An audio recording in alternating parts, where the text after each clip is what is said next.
एक राजा ठीक ठाक अपने देश में शासन चला रहा होता है जिसको राजतंत्र कहते हैं और इसे ही मोनार्की भी कहा जाता है और राजा को मोनार्क कहा जाता है। फिर राजा का बेटा राजा बनता है और वो अत्याचारी होता है और इसके साथ साथ वो बहुत ज़्यादा अत्याचार करने लगता है, किसी को अगवा कर लेता है, किसी के साथ रेप बलात्कार करता है।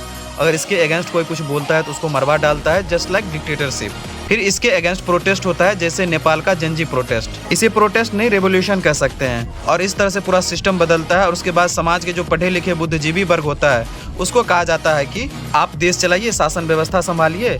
और जो बुद्धिजीवी वर्ग शासन व्यवस्था संभालता है और इस सिस्टम को एरिस्टोक्रेसी कहा जाता है और इस शासन व्यवस्था को संभालने वालों को एरिस्टोक्रेट्स कहा जाता है। फिर उसके बाद धीरे धीरे ये करप्ट होने लगती है।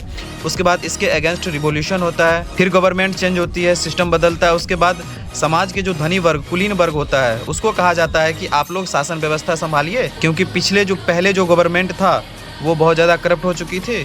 तो इस तरह से समाज के जो कुलीन वर्ग, धनी वर्ग होता है, फिर ये रूल करती है। उसके बाद इसको ओलिगार्क कहा जाता है और इस व्यवस्था को ओलिगार्की कहा जाता है।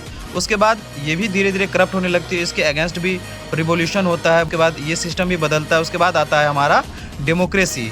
डेमोक्रेसी माने government of the people, by the people, for the people.